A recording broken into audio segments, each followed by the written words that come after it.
Hola a todos, ¿cómo están? Espero que muy bien. Aquí estamos en este día miércoles de contingencia nacional y hoy día nos acompaña la ex ministra, ex subsecretaria, ex canciller, ex senadora y ex candidata presidencial, Soledad Alvear. Soledad, un gusto y bienvenida a Evolutiva TV. Hola, buenos días, muchas gracias por la invitación, un gusto de poder participar con ustedes. No, el gusto es nuestro, Soledad. Por mientras te vamos a presentar, aquí como siempre, las mujeres llegan temprano y nuestros queridos hombres llegan tarde. Pero bueno, es típico en este programa. Te quiero presentar a Priscila Fleming, cosa más del Partido Radical de Valparaíso. Priscila. Un gusto, bueno, a la invitada Soledad Alvear, a ti un besito, Omar, y lo mismo a la Anita. Muchas gracias, Priscila. Y mi querida amiga personal y gran abogada de ahí de la provincia de Marga Marga, Ana Cuadros. ¿Cómo estás, Anita? Bien, Omar, ¿cómo estás tú? Espero que se encuentren todos bien. Un saludo a las personas que nos acompañan el día de hoy, Priscila, y sobre todo también a la invitada del día de hoy, Soledad Alvear. Un agrado estar aquí con ustedes. Muchas gracias por nuevamente estar aquí con nosotros en esta contingencia de día miércoles. Y también te presento al gran cantante de bingo de Viña del Mar, candidato a concejal por Viña del Mar, don Gianni Rivera. Hola Soledad, qué gusto verla, ¿cómo está? Muy bien, muchas gracias, un gusto para mí verlos a ustedes también. Qué bueno. Y ahí por mientras, ahí se va a estar conectando luego Mauricio Pérez. Vamos a comenzar el tiro y vamos a... Los chiquillos acá te quieren hacer algunas preguntas de la contingencia nacional, Soledad. Espero que vamos a tener una grata conversación con usted. Así que vamos a comenzar y vamos a empezar con Ana Cuadros. Gracias, Omar. Mira, yo creo que más que hacer un diagnóstico y aprovechando la invitada que tenemos, me parece que sería impresentable dejar pasar esta oportunidad para conocer la opinión de Soledad Alvear, que fue una mujer muy importante en este tema, eh, respecto a qué pasa con la reforma procesal penal ya a casi 21 años de su entrada en vigencia. Y desde una mirada más bien crítica, fundamentalmente en el rol del Ministerio Público. Lamentablemente el Ministerio Público ha tenido un desempeño por bajo, hay ahí una interferencia, por bajo de lo que se esperaba, creo yo soy abogado de profesión, litigo, y me gustaría saber tu opinión, ya que tú eres parte de la reforma en sus inicios, lo que me parece muy importante conocer tu opinión crítica hoy día y también una mirada a futuro. ¿Qué cambios crees tú que serían relevantes de hacer para que esto funcionara en los términos esperados y para que también diera a la ciudadanía, en definitiva, la certeza más que la sensación de que el Ministerio Público fundamentalmente está haciendo lo que se esperaba que hiciera? Bueno, efectivamente ya una buena cantidad de años la reforma, hay cosas que no se hicieron y que debían haberse efectuado en el transcurso del tiempo y que yo creo que están pendientes por realizar. Algunas de orden legal y otras de orden de coordinación y administrativa. En primer lugar, por ejemplo, es fundamental una mejor coordinación entre los distintos actores de la reforma. Me refiero a las policías, junto con los fiscales, debe haber allí una mayor coordinación para los efectos de poder llevar adelante en forma adecuada las investigaciones de los delitos. No siempre las hay. Y más aún todavía quedan reticencias al hecho de que existe un Ministerio Público que tenga la facultad de investigar y que debe unirse con las policías con el objeto de llevar adelante dichas investigaciones, que las concretan Carabineros o la PDI. Eso falta aún más. Falta una mayor coordinación de todos los actores, me refiero a tribunales, fiscales, defensores, policía. Hay una unidad coordinadora que conduce el Ministerio de Justicia, pero requiere una mayor eficiencia en este trabajo. En segundo lugar, me parece a mí que es fundamental la capacitación entre los distintos actores. A mí me impresiona, hace algún tiempo atrás ya, pero no tanto, haber conversado con un ex general de carabineros de quien me manifestaba que solo el 7% de los carabineros recibía una capacitación respecto de la reforma, y eso es clave, porque si no hay realmente prueba judicial, o sea, si una persona va y le arrebata un collar a la señora que va cruzando la calle y el carabinero no sabe que tiene que guardar la custodia de la prueba, bueno, evidentemente la va a afectar y eso va a incidir en, lamentablemente, el resultado de esa investigación, por señalar un ejemplo. Creo al mismo tiempo que es indispensable tener un mayor control de la Fiscalía y los fiscales. Cuando se discutió la reforma, iba en el proyecto el hecho de que se pudiera acusar constitucionalmente al fiscal nacional, entre otras cosas, y eso no fue aprobado por el Congreso. Entonces hay allí una serie de adecuaciones que hay que realizar, legales y administrativas. Ok, te agradezco la respuesta, Soledad. Gracias. Muchas gracias, Ana. Muchas gracias, Soledad. Vamos a pasar al tiro del aviso publicitario, porque tú sabes, Soledad. Pero antes quiero saludar a nuestro querido amigo también, el consejero regional Mauricio Pérez, que se acaba de unir. Mauricio, ¿cómo estás? Buenos días, Omar. Buenos días, Soledad. Panelista estable. Sí, recién me uní. Ustedes saben que los viejitos a cierta edad tenemos problemas con la tecnología. Acuérdate, Omar, así que una cosa importante. Gracias por esperar. Aquí estoy, muy gentil. Gracias. Tú eres un lolo todavía. Buenas noches, Mauricio. Buenos días. Buenas noches. Hola. Buenas noches. Hola, Mauricio, ¿cómo estás? Ah, buenos días, ¿verdad? Buenas noches. Buenas noches, ya. Oye, vamos a saludar primero a las personas que hacen capaz de hacer esto en vivo, estos programas. Vamos a saludar primero a nuestros auspiciadores, como por ejemplo Ana Cuadros Asociados, Asociados, de todos los temas legales, derechos penales, familiares, todo eso ahí, y lo pueden ubicar en la página web cuadrosasociados.cl. El otro día me equivoqué, así que ahora lo reviso bien. Cuadrosasociados.cl, ahí lo pueden revisar. Y también las ricas pizzas de Pizzería Utopía. Pizzería Utopía lo pueden encontrar ahí en Valparaíso, en Pedro Montt con Las Heras. Así que ahí pueden probarlo. Oye, vamos a seguir conversando con nuestra invitada de hoy día y queremos saludar y queremos pedir a Priscila Fleming que haga la consulta de ella, que le quiere hacer a nuestra invitada. Priscila. Bueno, yo quiero entrar al tiro nomás preguntándole a una de las mujeres fuertes de la DC, ¿qué opina al respecto de tres cosas?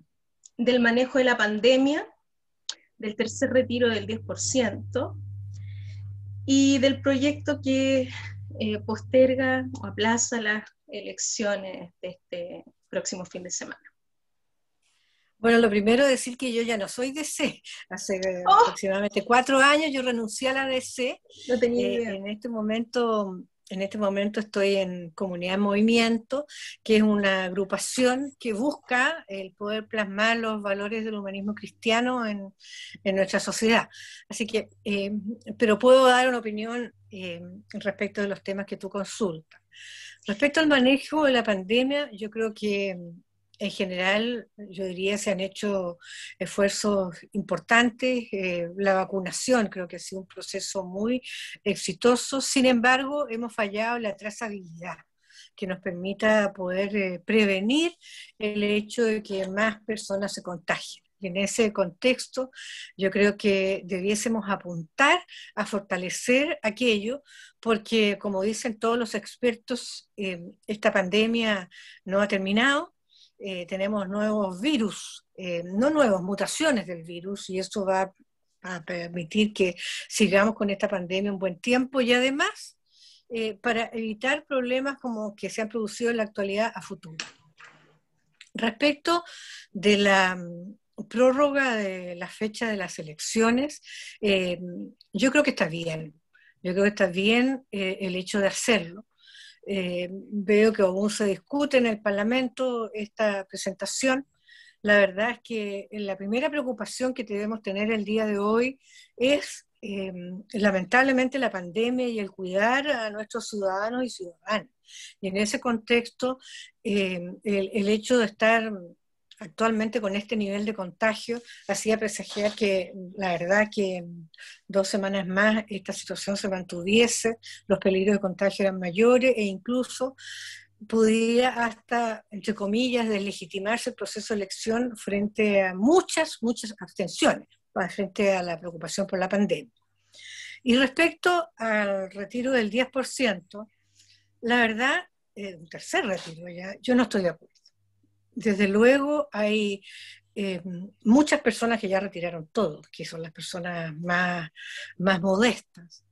Van quedando personas naturalmente que tienen recursos que tampoco son ricas, pero me parece a mí que el claudicar de lo que va a significar tener un... La perdimos. Un tema desastroso.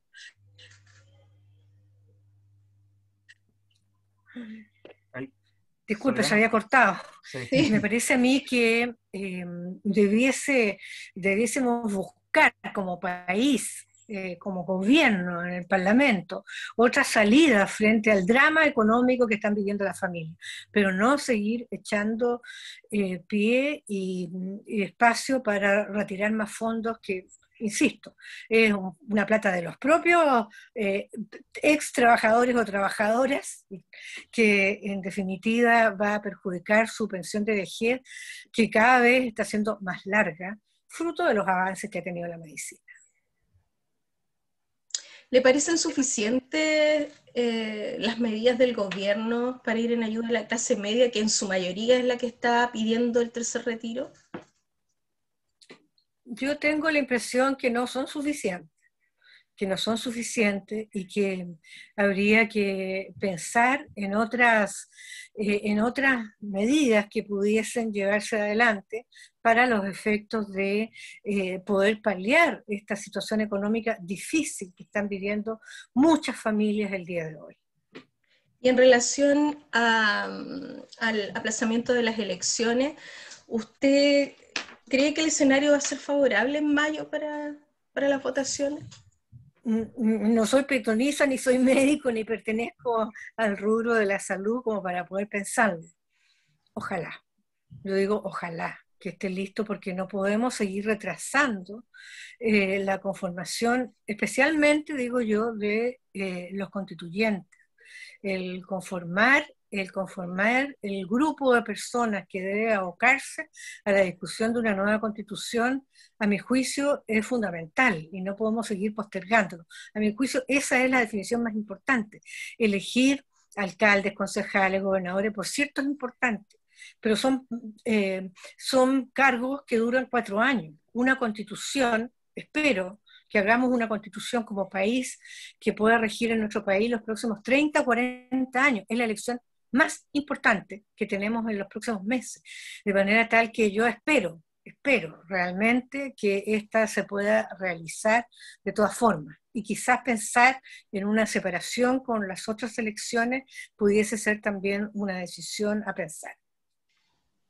Muchas gracias. Muchas gracias, Priscila, muchas gracias, Soledad. Mañana tenemos un programa nuevo que estamos dando por Evolutiva de La Voz de los 80, conducido por María Eugenia Velázquez y Jorge Gallardo, y mañana entrevistan al padre Marcelo Catril, así que va a estar ahí acompañándonos mañana a las 21:30 horas. Don Gianni Rivera, que ahí yo ya había prendido el micrófono así como caballo de hípica, ¿ah? ¿Tiene una gana de preguntarle a Soledad Alvear? No, muchas gracias, Omar. Es que por los turnos. Sí. Quiero hacer una consulta. Hace poco... Perdón, disculpen, estoy escuchando apenas y estoy con el máximo volumen en mi celular. Entonces no sé si se puede... ¿Ahí se escucha mejor? ¿Perdón? ¿Ahí se escucha mejor? Mejor, escucho mejor. Perfecto. Ahí. Soledad, le quiero hacer una pregunta que es un poco más técnica, pero es claro el descontento de sectores de la Cancillería por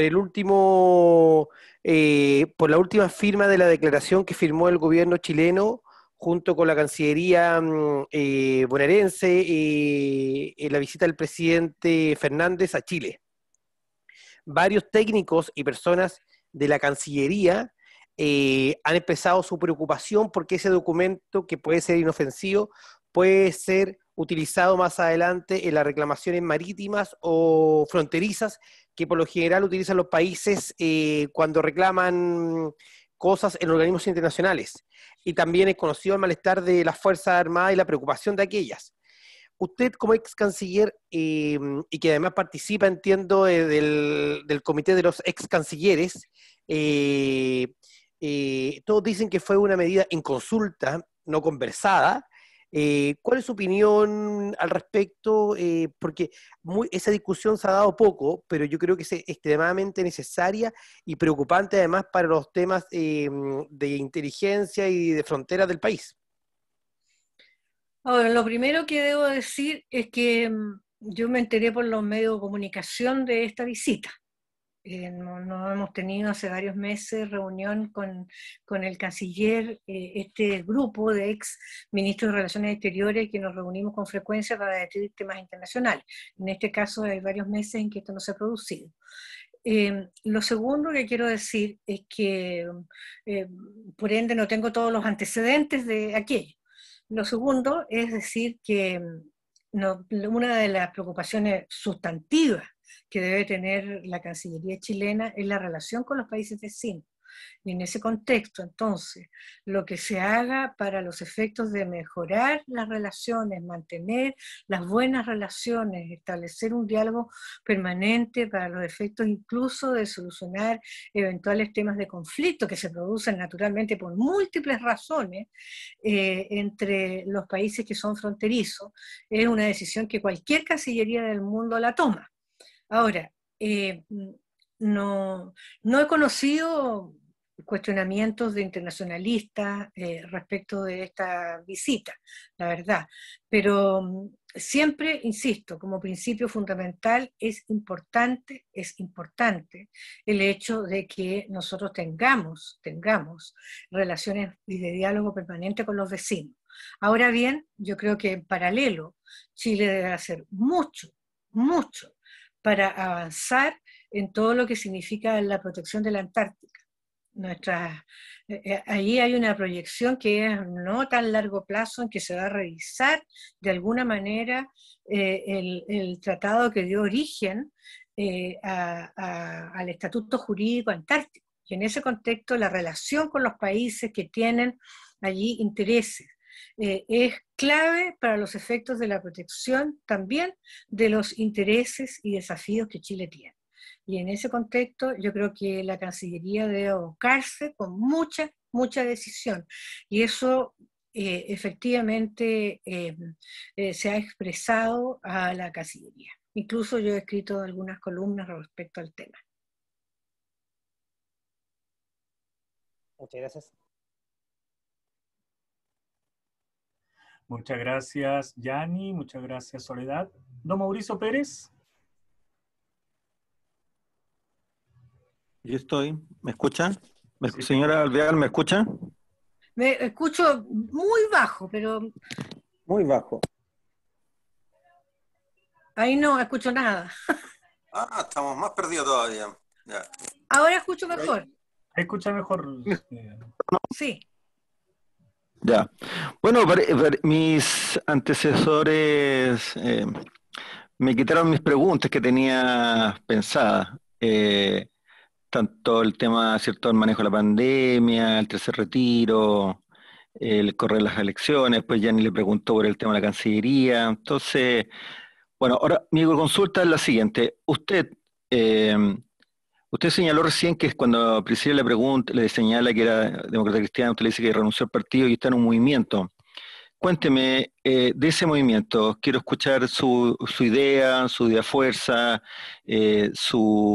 cómo lo va a desarrollar, con quién va a hacer alianza.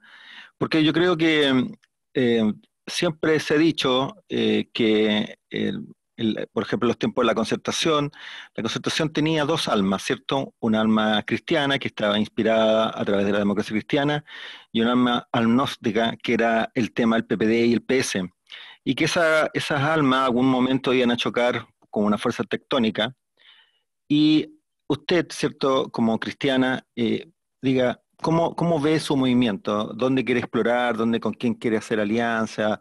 Eso me interesa. Yo siempre he pensado que los cristianos debemos estar siempre bajo un manto protector de una alianza electoral. Gracias. Bueno, yo creo que lo que más falta en nuestro país es el pensar el futuro de Chile. Y eso es válido para todas y todos. La contingencia se come los desafíos que tenemos hacia adelante. Incluso en estos momentos, el mundo y nuestro país, inserto en América Latina y en el mundo, va a tener un escenario global completamente distinto al que vivíamos pre-pandemia.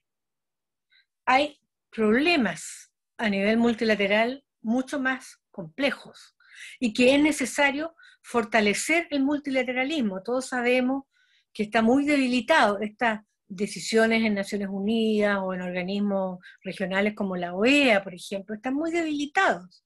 Y cada vez más los problemas en nuestro país son más problemas globales. Me refiero, pandemia.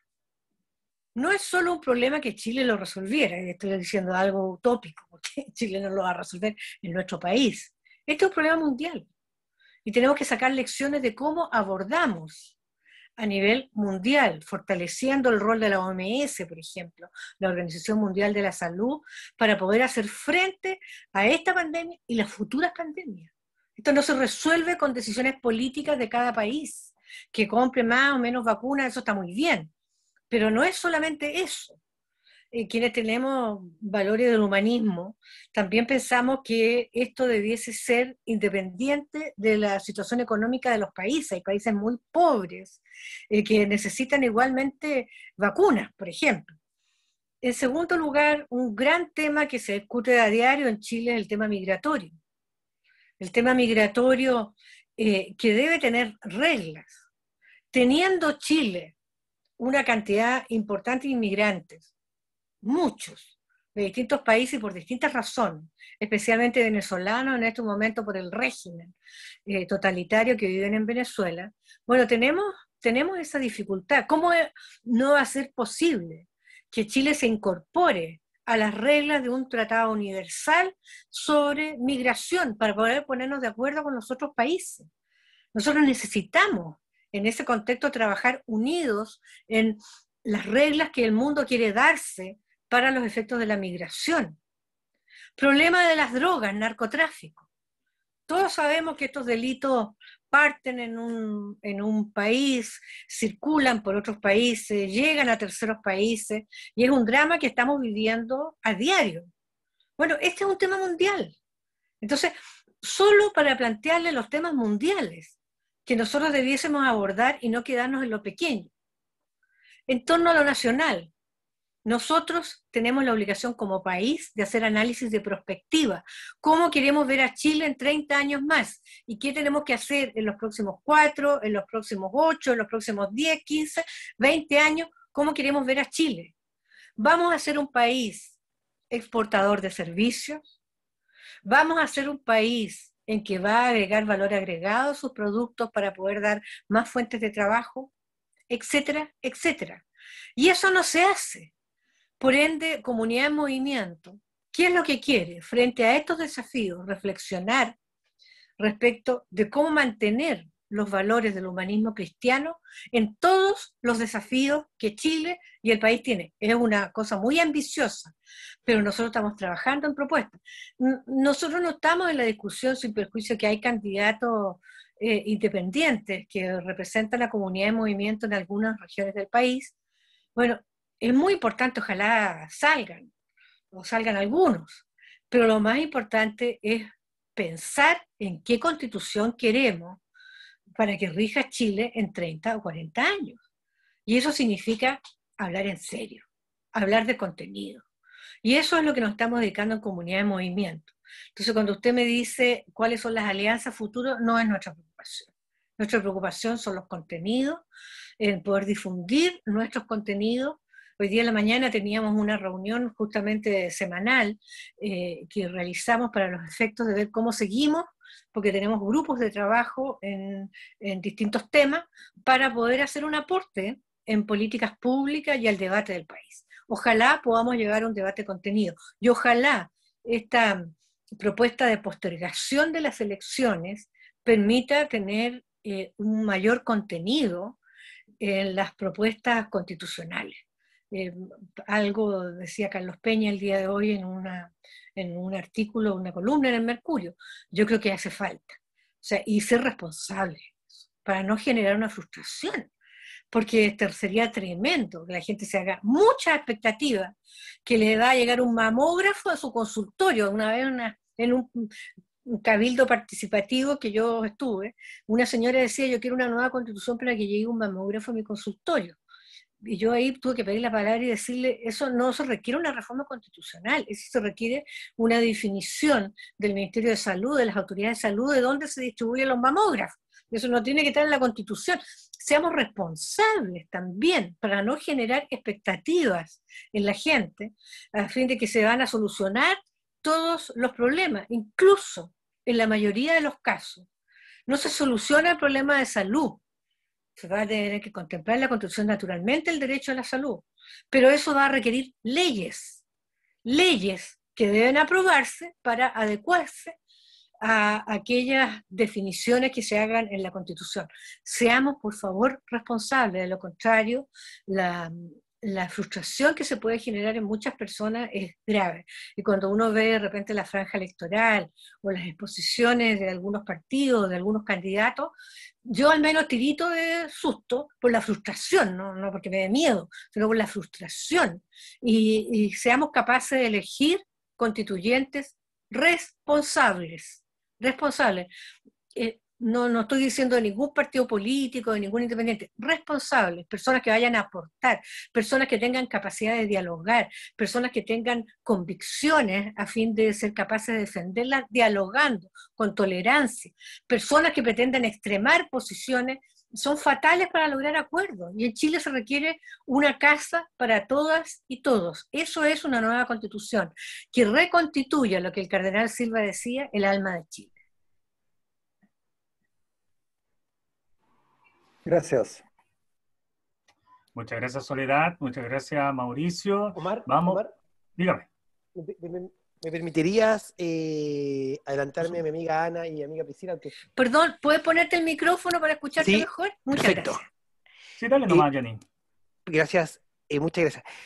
Soledad, hoy día todo indica que las grandes fuerzas políticas están en los polos más opuestos. O sea, o los candidatos que se ven con fuerza, que es la primaria, o sea, la elección puede terminar siendo Lavín, Jadwe o Lavín-Giles. Y no se ve ninguna figura de centro que irrumpa con fuerza o que pueda moderar el debate. ¿Usted cree que el debate va a estar permanentemente entre estos dos polos dirigiendo la discusión y los demás partidos, o los tradicionales más aún, mirando qué pasa y sin capacidad de reacción? Yo creo que lamentablemente la polarización está presente en nuestro país y el populismo, que es más grave aún, porque normalmente ambos se encuentran. Los polos extremos, más el populismo, pasa a ser algo que está ocurriendo en muchos países y Chile no escapa a esa situación. Lamentablemente lo digo. Y la verdad que la gente muchas veces escucha esas propuestas que son irresponsables e irrealizables, porque también tenemos un país que no tiene recursos infinitos, sino que los tiene limitados. Somos un país en vía de desarrollo, ahora con mucho más pobreza. Eso es lo que vamos a encontrar después de la pandemia, mucho más pobreza, necesidad de recuperar empleos, etc. Entonces requiere mucha responsabilidad.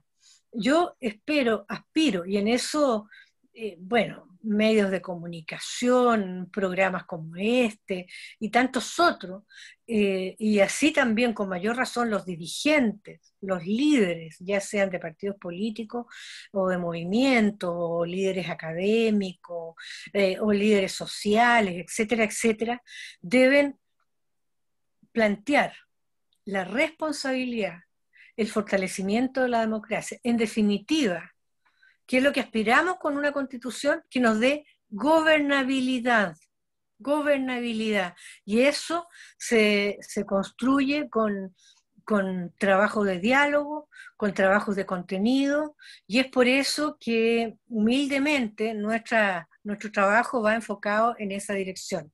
¿Qué va a tener más votos? Yo no sé si las expresiones polarizadas en las redes logren captar a la ciudadanía para el voto, o la gente, como me está pasando en distintos diálogos que sostengo, está pensando ya en alternativas responsables que hagan viable vivir en democracia en nuestro país y que efectivamente logremos superar las situaciones de desigualdad que aún tenemos en nuestro país.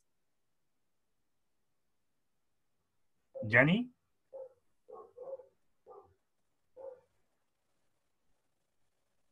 Se nos cayó el Yani. Bueno, vamos a seguir con Ana Cuadros.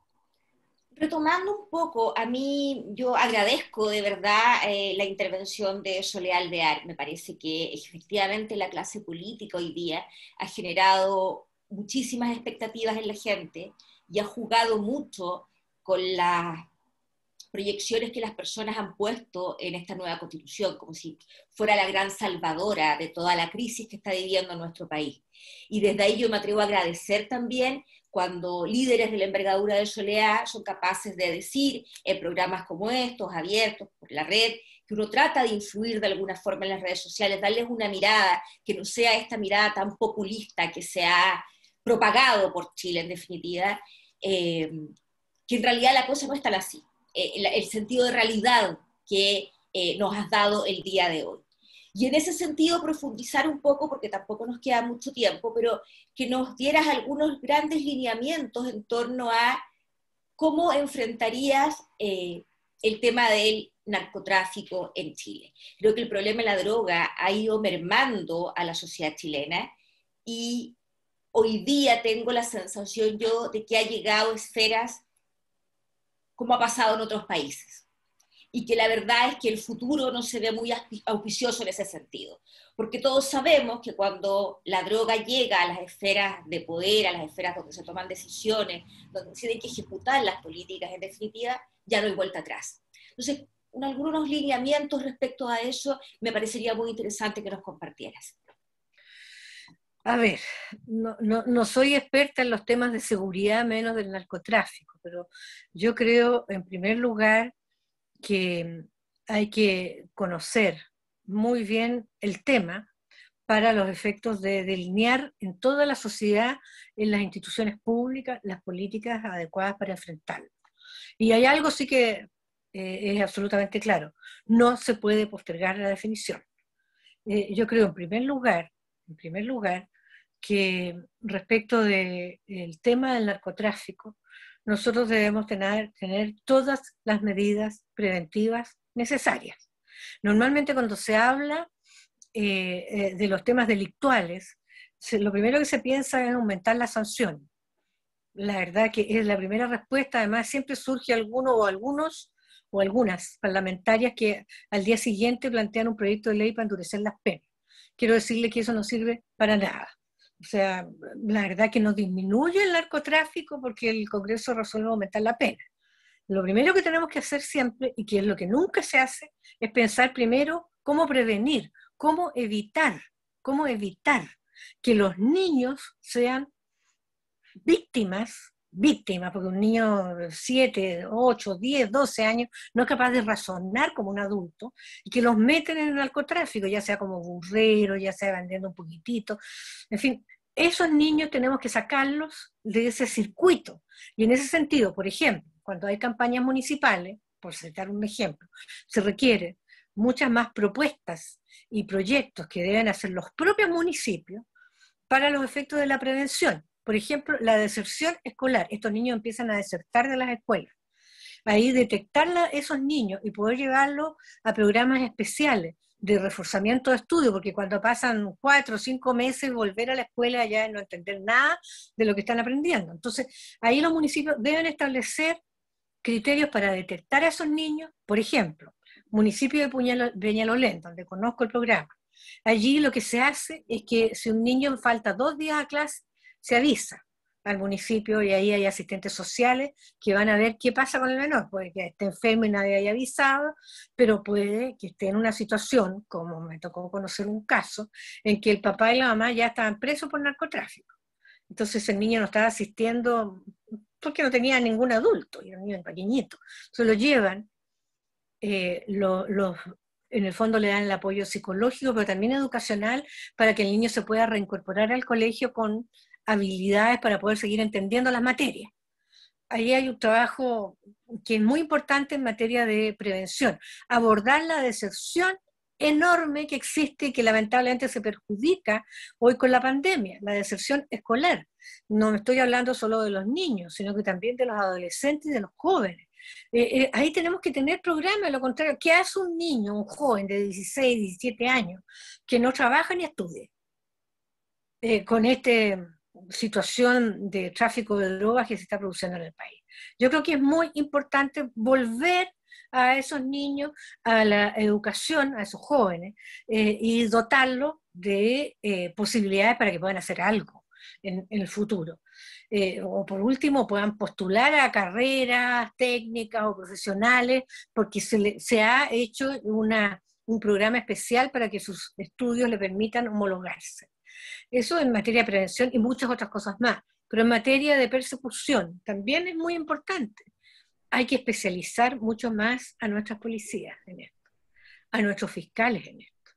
Tener unidades especiales de fiscalía que cuenten, además, estos fiscales con policías capacitados para detectar no al joven que está vendiendo en la población drogas, sino que la fuente de donde llega esa droga entonces normalmente la persecución termina derivándose, que yo no digo que no se haga, pero que termina en ese joven o esa señora que está vendiendo droga en un determinado lugar, sino que lleguemos a las bandas criminales. Y ahí nuevamente está el tema que no solo se detecta a nivel nacional, sino que también a nivel internacional.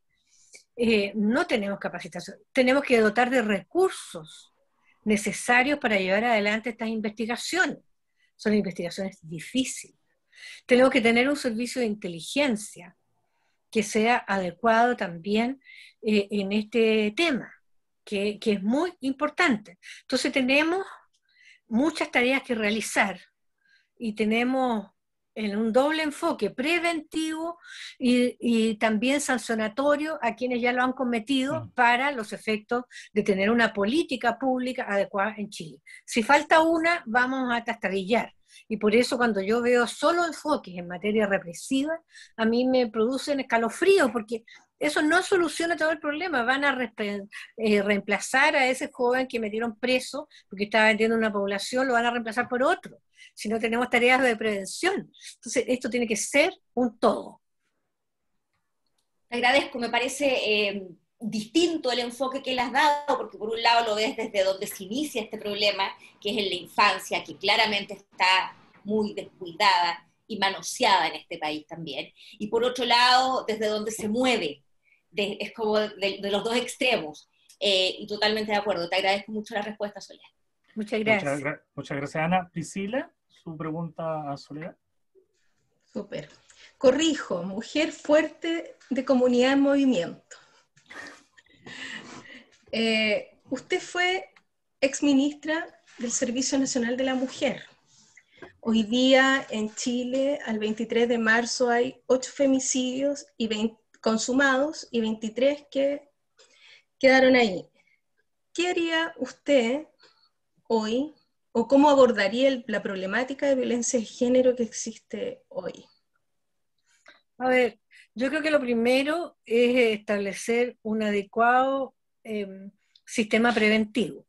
Lo digo nuevamente porque la prevención en nuestro país está bastante fuera del diagnóstico, no en todos, por cierto, pero yo creo que el poder dialogar con posibilidades de poder lograr acuerdos en todo sentido en la vida, la pareja el día de mañana, ya sea su pololo, su novio, su esposo, etcétera, es fundamental el poder dialogar. Y eso se enseña, no sé, desde la cuna.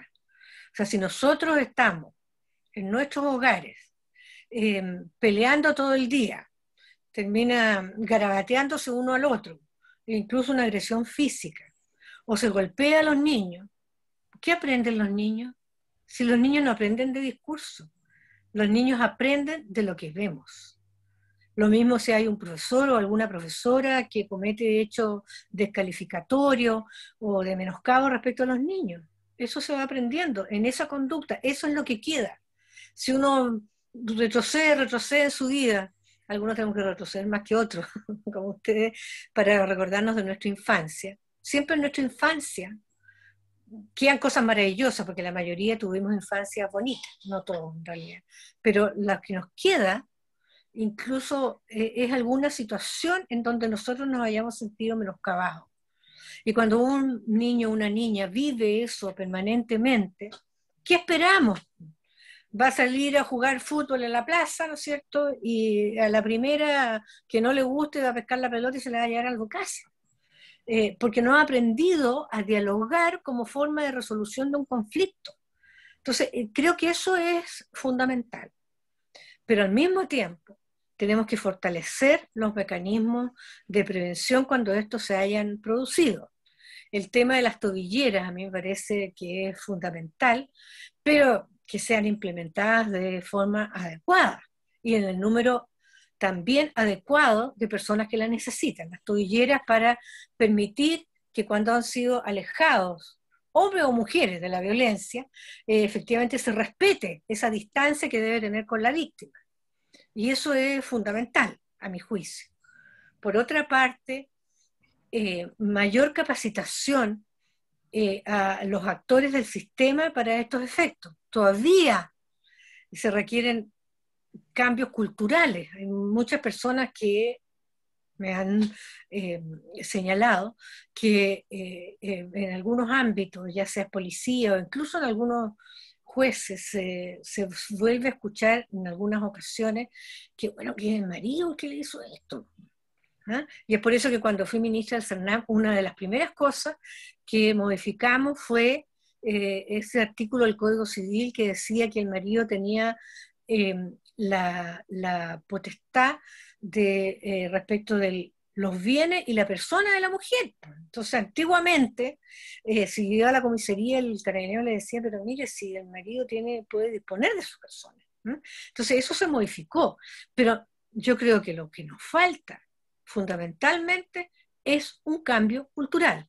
El cambio cultural probablemente ya o se avanza, pero no se da completamente en esta generación. Tenemos que empezar con nuestros niños y niñas para los efectos de generar una igualdad de oportunidades, que las niñas no se sientan de segunda clase, porque lamentablemente es así. Cuando uno ve estudios que se realizan de cómo se enseñan matemáticas, muchas veces los profesores dirigen sus clases a los alumnos varones y piensan que las niñitas allí no están tan interesadas. Por favor, todos requerimos las enseñanzas de las materias, pero también de la convivencia desde muy pequeños. Y para qué decir lo que podemos hacer los padres, los abuelos, en nuestro entorno, en nuestra familia, en nuestras juntas de vecinos, etcétera, etcétera. En la convivencia en las escuelas, en los centros de padres, centros de alumnos, etcétera, etcétera. Aquí se requiere un cambio cultural para saber que la violencia siempre es mala.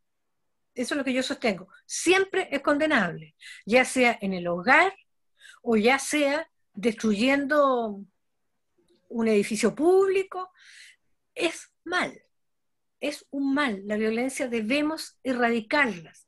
Yo me pregunto, ¿qué estará pasando con esta generación de niños que hoy están viendo tanta violencia?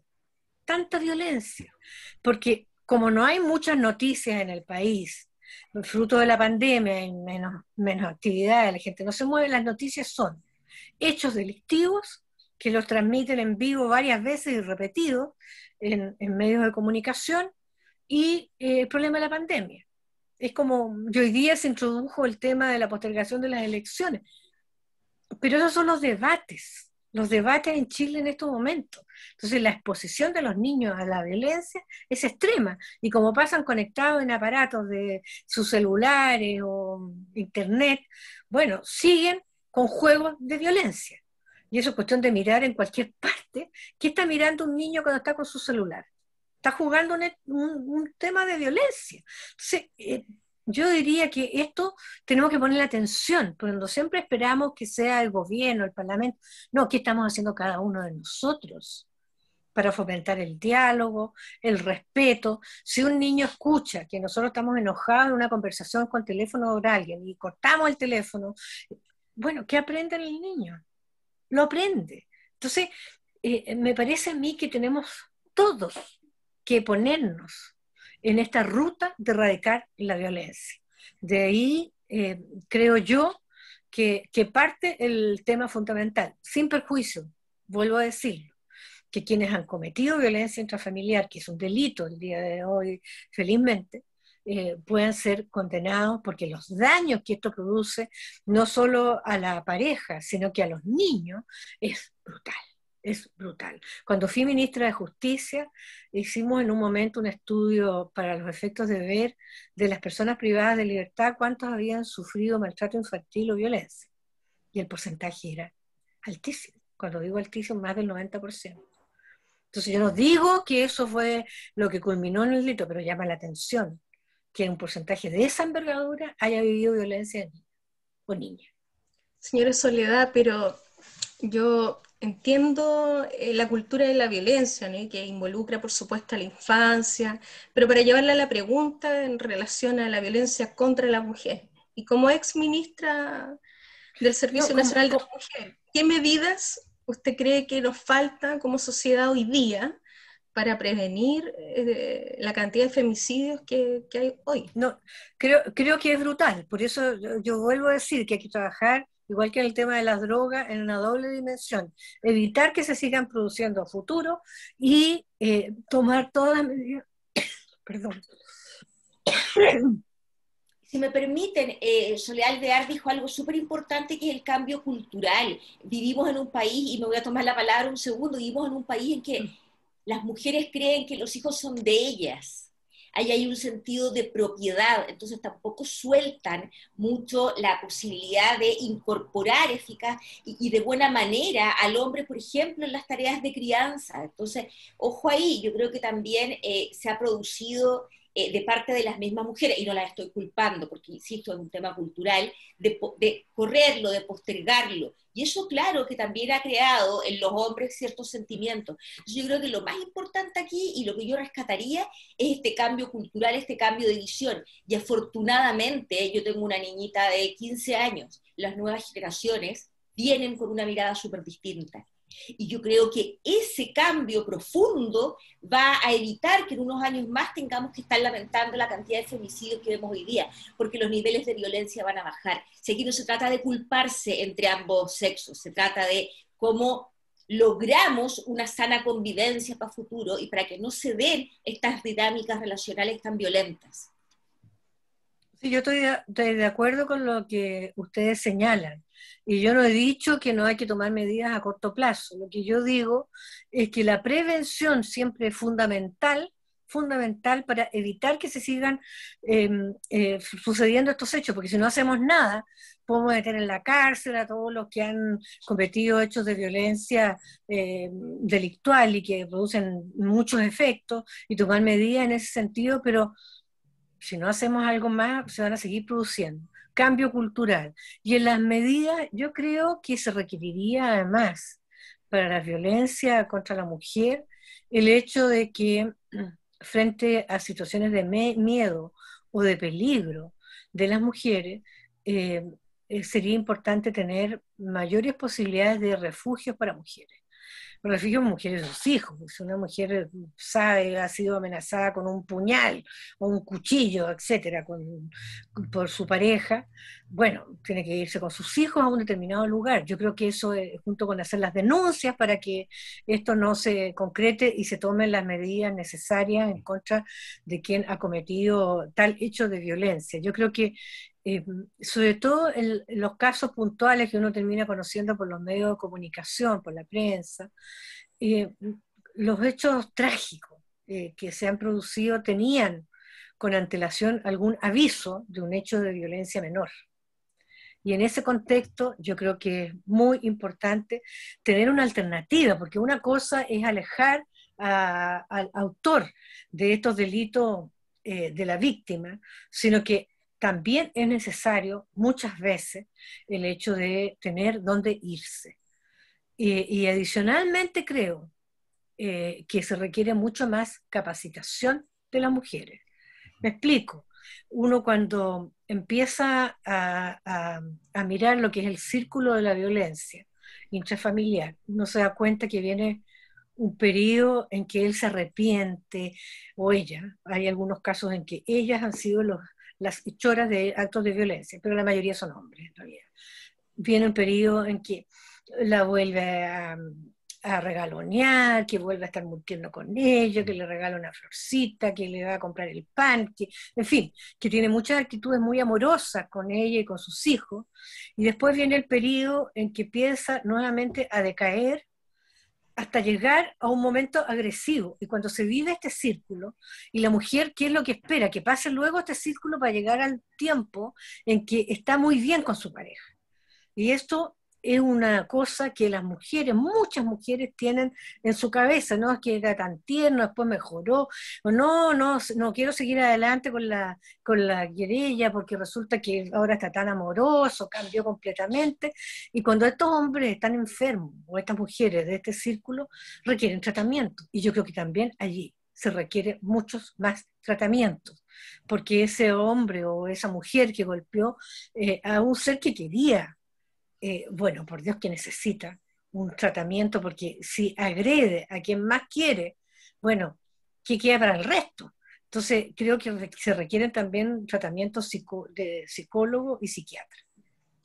Muchas gracias. Sorry, no puedo dejar de pasar esto. Es que lo que dijo es central, porque todo lo que es violencia intrafamiliar en Chile casi siempre se ha tomado desde la óptica de la intervención reparatoria de las mujeres y se ha dejado de lado absolutamente al agresor. No hay políticas públicas, no hay oferta programática hoy día en el servicio público que logre atender a los agresores. Si finalmente, tal como lo ha dicho, hay un problema ahí de fondo, generalmente desde la infancia, que necesita una terapia, que necesita una intervención, que necesita un psiquiatra. Entonces, claro, no es solo sancionar, no es solo reprimir. ¿Qué hacemos con esos hombres que siguen insertos en la sociedad? Y que a lo mejor si esta mujer se da cuenta y se recupera, ese hombre va a cambiar pareja y va a haber una segunda, una tercera mujer agredida. Entonces, este es el foco, el hombre. La Universidad Santo Tomás, en la región de Valparaíso, en algún minuto, tuvo centros para hombres, agresores de violencia. Y uno que tramita en estas materias, uno podía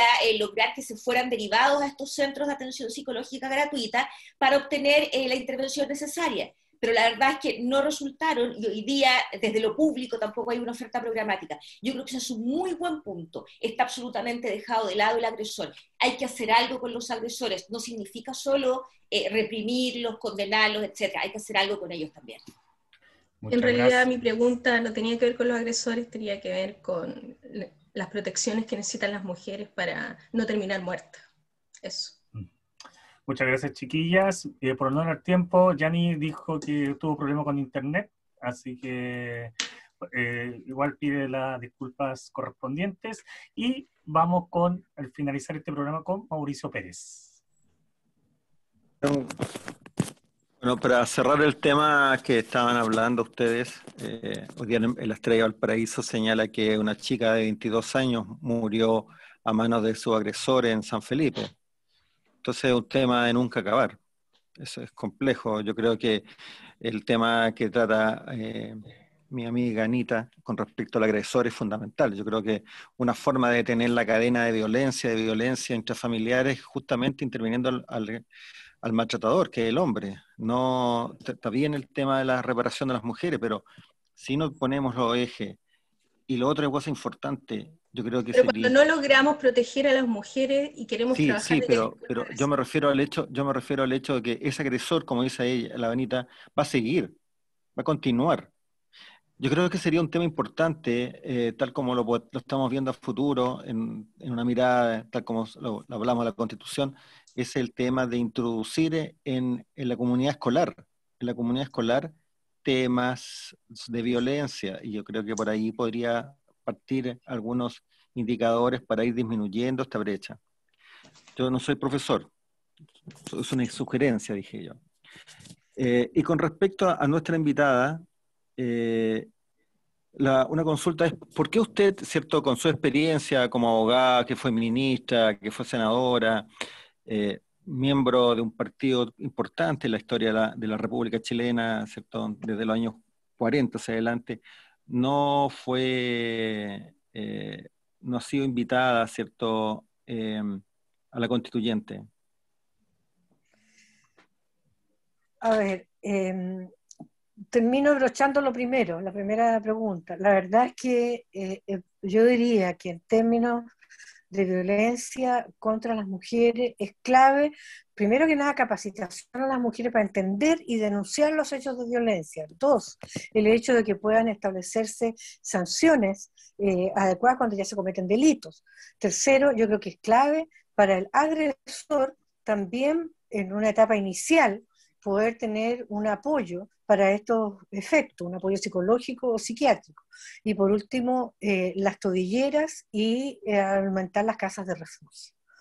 Respecto a la pregunta en relación a la constituyente, la verdad es que yo tuve muchas, van a decir que los candidatos todos dicen lo mismo, me pidieron muchas personas que fuese candidata a la constituyente, dado lo que se ha señalado. Yo además fui presidenta de la Comisión de Constitución, Legislación y Justicia del Senado durante muchos años, mientras estuve allí, y adicionalmente fui ministra de Justicia, así que los temas constitucionales los conozco y mucho, y me ha tocado trabajar en grupos y el poder buscar acuerdos, etcétera, etcétera. Creo que no lo hice, uno, porque cuando no salí elegida senadora, yo señalé que no iba a postularme más a ningún cargo de representación pública. Muchos me refutaron aquel argumento señalando que la constituyente no era un cargo de representación pública, sino que era un cargo de representación para un hecho determinado que iba a durar, a más tardar un año, un año.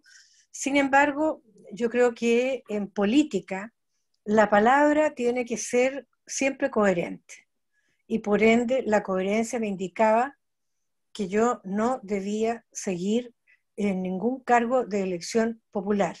Y por ende mi tarea es aportar, y voy a estar disponible para aportar a cualquier constituyente, hombre o mujer, que el día de mañana esté trabajando y que le interese mi opinión, y vamos hasta seguir trabajando como comunidad en movimiento para los efectos de poder tener las propuestas adecuadas a juicio nuestro, ya verá cada constituyente si la asume o no, para los efectos de lograr la mejor constitución para Chile, para que asegure dos cosas. Uno, la gobernabilidad, y en segundo lugar, los derechos que los ciudadanos tenemos. Y también yo diría los deberes, que se olvidan porque pareciera ser que la sociedad y los ciudadanos estamos exigiendo permanentemente derechos, derechos, derechos, y se nos olvidan las obligaciones que tenemos como sociedad. Gracias, estimada. Muy bien, muchas gracias, Soledad. Te queremos agradecer. No sé desde cuándo estábamos hablando, parece que estábamos hablando desde enero. Ya no me acuerdo ya de cuándo empezamos a tener esta conversación. Y hoy día se dio la oportunidad de aceptar esta invitación a conversar especialmente de la actualidad, y te quiero agradecer por darnos un espacio de tu tiempo. Bueno, Decirles a todos los chilenos y chilenas y a los amigos de la región que nos están escuchando, nos están viendo, que es muy importante las definiciones que deben tomar en el próximo periodo, al elegir a las y los constituyentes adecuados, que tengan una visión de país, que estén dispuestos a dialogar. No digo solo aquellos que sean constitucionalistas, que bienvenidos sean y ojalá haya varios en la constituyente, pero me parece a mí que es fundamental personas razonables, con capacidad de diálogo, para los efectos de definir lo que será nuestro país los 30 y 40 años próximos. Incluso a los más jóvenes decirle que se proyecten a los 30 y a los 40 años más para que vean que va a ser la constitución de sus hijos y de sus nietos. Y que todos, todas y todos queremos para nuestro país lo mejor, especialmente para las generaciones futuras. Y tenemos que ser responsables el día de hoy. Muchas gracias. Chiquillos, palabras cortitas al cierre, Priscila. Bueno, agradecerle a la señora Soledad y no desaprovechar la oportunidad de preguntarle quién es su candidato presidenciable. ¿Quién es? No tengo todavía. No tiene todavía. Bueno, quiero aprovechar mi último minuto. Gracias, señora Soledad. Quiero aprovechar mi último minuto para volver a recordarle a la gente que nos ve y a este panel que los profesores de la Escuelita Ilusión siguen sin sueldo. Emplazar a la Seremi de Educación, al ministro de Educación, a cumplir los acuerdos, a cumplirles lo prometido a estos profesores. No puede ser que aparte de enfrentar esta terrible pandemia, estos profesores tengan que estar viviendo penurias porque no se les ha pagado y sobre todo no se les ha reubicado en otro establecimiento. Así que quiero aprovechar de emplazar a través de este programa tanto al ministro de Educación como a la Seremi ahí que se habían comprometido con ellos a resolverle el asunto. Mis cariños a todo el panel, por supuesto, a la invitada de hoy y a toda esa gente que nos ve. Muchas gracias, Priscila. Anita. Agradecer la Soledad y decir, voy a ser súper sincera, va a sonar un poco hasta ahí, pero me faltó tiempo, ahí me habría encantado conversar más temas, sobre todo del sistema judicial y también políticos, por supuesto, que es un área que a mí también me gusta, pero profundizar, porque es difícil, no con todas las personas uno puede conversar o puede profundizar en ciertas áreas. Entonces yo agradezco tu sinceridad, tu disposición también y tu tiempo, por supuesto, y agradecerle como siempre a las personas que nos escuchan y que nos siguen, y nada, pues que se cuiden todos, que este dicho parece que llegó para quedarse un buen rato, así es que se cuiden y que se encuentren todos muy bien. Muchas gracias, Ana. Don Mauricio. Un agrado a escuchar a Soledad Alvear esta noche por acá, en el contexto de su experiencia enriquecedora para nosotros escucharla y, por supuesto, retomándome el mensaje que da Anita en relación a que tenemos que cuidarnos, el autocuidado fundamental en estos momentos. Viene Semana Santa, espero que sea un momento de reflexión y ver qué viene para el futuro, para el país, que es tan difícil en estos momentos. Gracias, panelistas. Muchas gracias a todos ustedes y la próxima semana ya confirmo que vendrá a visitarnos virtualmente, obviamente, Lili Pérez. Así que va a estar ahí con nosotros Lili Pérez conversando. Gracias Soledad, gracias Priscila, gracias Ana, gracias Mauricio y gracias Yanni. Nos vemos. Chao.